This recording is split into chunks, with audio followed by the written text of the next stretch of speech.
Look, there are four, just four, only four very ancient Buddhist practices that if you understand what they are, can apply them, will make you very successful, make you rich, and most of all, make you very, very happy. And this is critical if you're going to scale a business, if you're going to build in as an entrepreneur, these four will make a very, very big difference. Now, before I get into them, before I forget, if you're interested in going from solo rat race of solo entrepreneur into a fully scalable business, click on the pinned link below in the comment section. If you want to do it really fast, go to blairsinger.com/plan and we'll sit down and work it out with you. Okay, so what are these four practices? Well, I just got back from Thailand where we did an amazing program, and I had the unbelievable honor of spending 3 days at a Buddhist temple outside of Bangkok, studying and meditating intently with a very senior, very profound Buddhist monk there.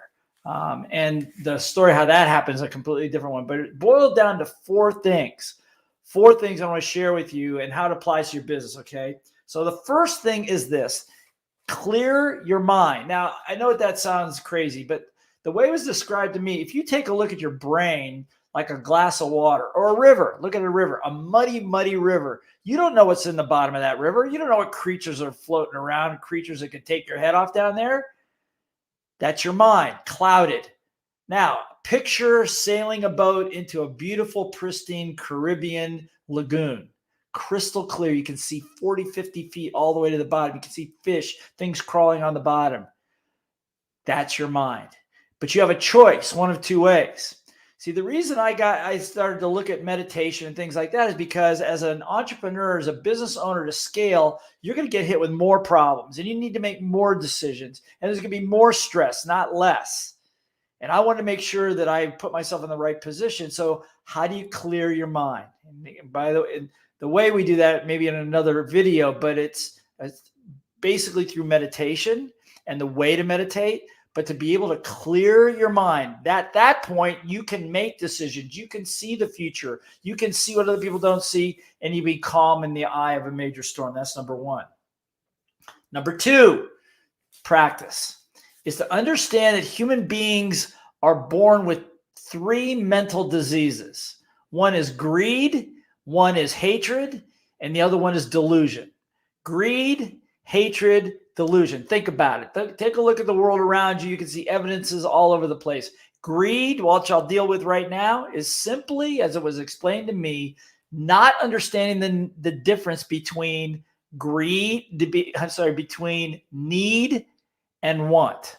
Needs and wants. What does it really need? What does it really want? If you have them all wrapped up together, you're never going to be happy because you're always going to want something that you don't necessarily need. That causes greed and can create lots of problems. So just review for a second. We're covering the four practices, the four ancient Buddhist practices over 2,500 years old that were taught to me in a very intense session when I was in a Buddhist temple in Bangkok here just recently. Okay. So, and we covered the first two: still the mind, clear the mind, get the mind to clear, even if it's only for a second. It doesn't need to be clear for hours, just for a couple minutes. And what happens is your ability to make decisions, think clearly and see clearly will make a very, very big difference. Hey, Eduardo, good to see you from Brazil. Okay. And number two had to do with fighting the three mental health issues we're all faced with, which is greed, hatred, and delusion. Number three is to practice what was taught to me as the 5 precepts. Now, hopefully you're taking some notes because this all applies. I'm going to summarize it with a 5th point that'll blow your mind how simple it is. Okay, how to do this. Okay, so 5 precepts. What are they? Well, you would be familiar. No killing, no stealing, no lying, no sexual misconduct, and no intoxication or polluting of your body. Now, that seems simple, but how does it apply to you? Well, don't kill. That doesn't mean just don't kill living things. Don't kill dreams. Don't kill ideas. Don't kill your own attitude. Don't kill the things that give you life and spirit. Okay? Don't steal. Don't steal ideas. Don't plagiarize. Don't take from other people. Don't take things that are not yours. Don't steal ideas away from other people. Don't, like I said, one of the big things in the training industry is to take somebody's idea and put your own label on it. Don't do that. Don't do that. Okay. Number 3, no extramarital sexual misconduct. Well, that I happen to believe it very strongly in that. Okay. And by the way, these are not different from part of the 10 commandments of Judeo-Christian, but here's what I noticed about this. This is not just about sexual misconduct and being unfaithful. This is about basic loyalty. Loyalty to your team, loyalty to your brand, loyalty to your commitments, loyalty to the things that you hold to be true for yourself, not compromising your ethics or your ideals. Now, again, sexual misconduct, okay, whatever your belief is about that, but the precept that Buddha talked about all these years ago went far deeper than the words that you read in the 5 precepts. Number 4 was, don't lie. Now, why does a person lie? Oh, well, a person lies because they can't keep their agreements, time agreements. They're not punctual. They're messy. They're untidy. So the idea is don't lie. Tell the truth, even if it's painful to you and painful to other people. And the only person who knows they're lying is you, and you know it. And it's much easier to play forward from the truth than it is to lie, because then you got to tell another lie and another lie and another lie. So don't lie. Okay. And the final one is no intoxication. Okay. Or gambling or putting pollutants in your body. Now, what's that mean in business as an entrepreneur? That means stay focused. What that means is don't self-medicate. Don't turn to alcohol. Don't turn to drugs. Don't turn to shopping. Don't get distracted by the next shiny object. Stay focused. Intoxicating yourself with whatever it is, with alcohol, pleasure, shopping, whatever it is simply an escape from dealing with what you need to deal with. It's a diversion from what you know you're supposed to be doing. Okay. So those are the 5 precepts. So again, what have we covered so far? We've covered clearing your mind, getting the mud out of the mind so you can see clearly what's right in front of you at all times. And there's a big secret to that at the end. So stay tuned for that. Okay. Number 2 is fighting the 3 mental health diseases, which are hatred, greed, and delusion. Okay. And number 3 is practicing the 5 precepts, which I just went through. Now, number 4 is how do you do this? And there's more to this than we have time for here right now. But let me just say it boils down to 3 areas. It boils down to wisdom, purity, and mindfulness. In other words, if you, and check this out, if you want to be able to practice all these things, there is one solution. You know what it is? Stay clean. Stay clean. Stay clean and tidy and orderly. In other words, no dirt in your space, no untidiness.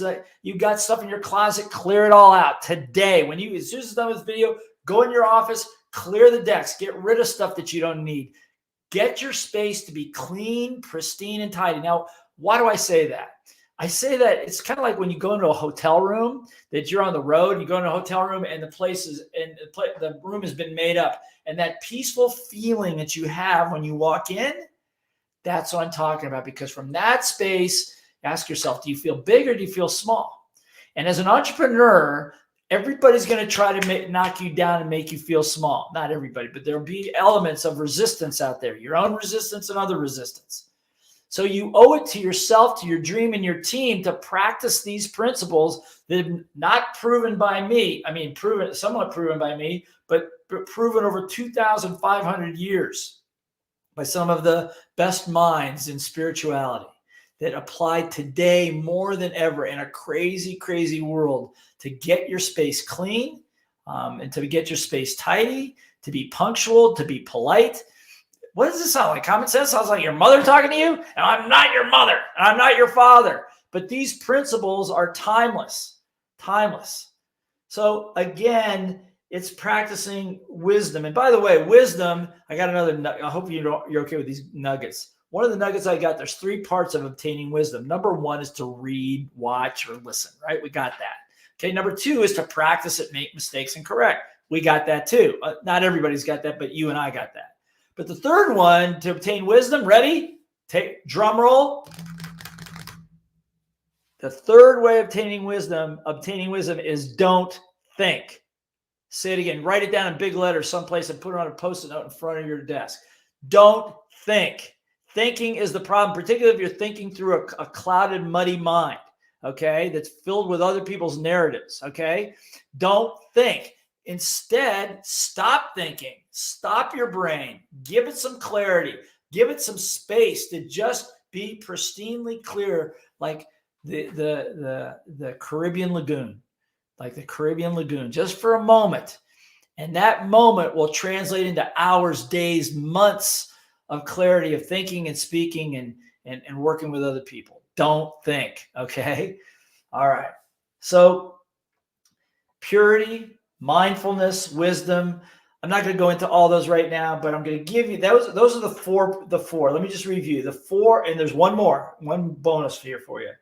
The four are: number one, clear your mind, mostly through meditation, 5 minutes, 10 minutes, an hour, whatever you can have the affordability to do every day. 5 minutes of meditation, okay? Understanding and eradicating the 3 mental diseases that we're born with: hatred, greed, delusion, okay?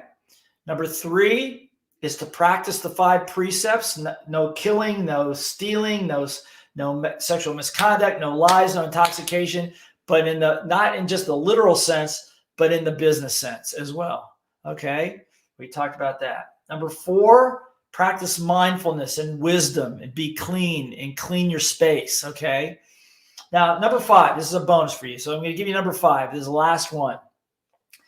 This is kind of what I surmise from, I got 20 pages of notes of writing feverishly and learning as much as I could from the senior monk.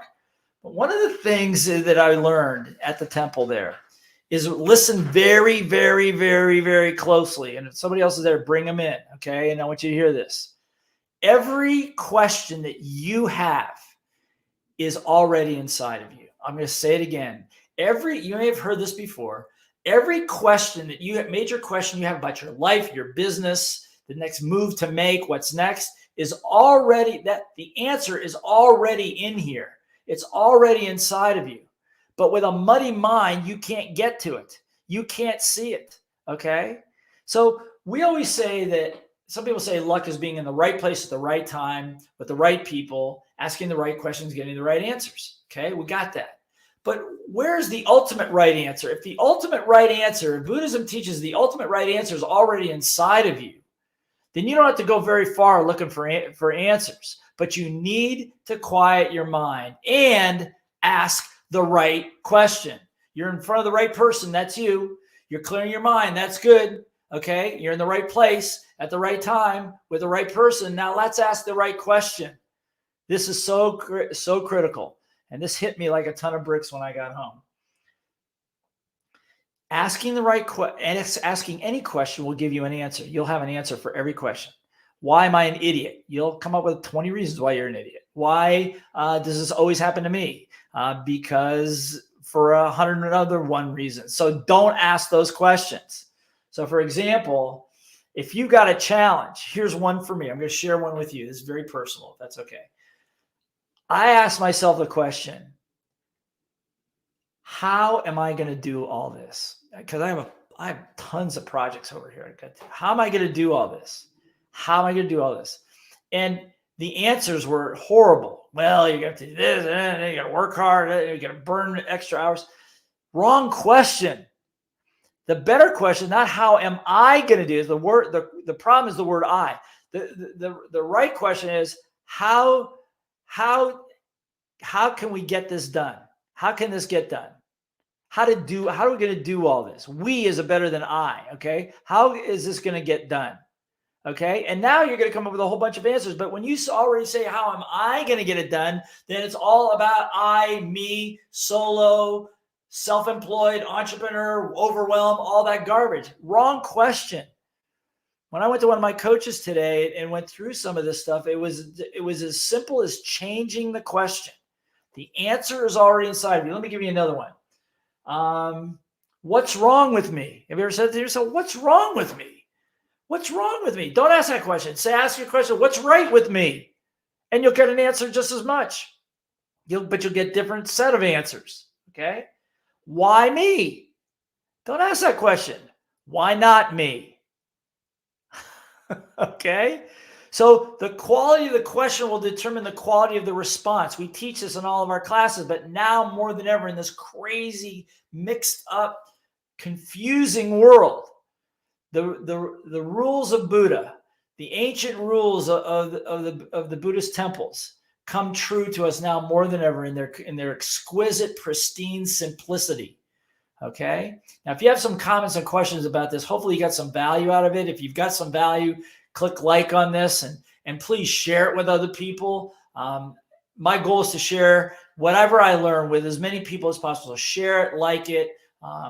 And again, subscribe to our YouTube channel as well. And if you really are interested in going from this S quadrant to our Apex program to a scaled business, go to blairsinger.com/plan and we'll sit down with you, because what we do is very unique.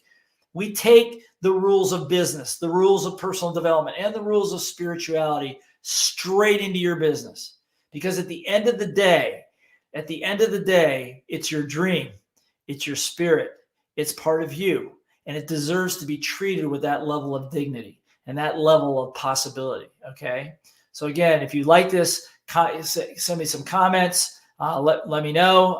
If you have some questions, I'll answer them on a future call. But just remember this: there are only four things. Four things. Clear your mind. You know how to do that. Fight the 3 deadly mental health diseases we all have.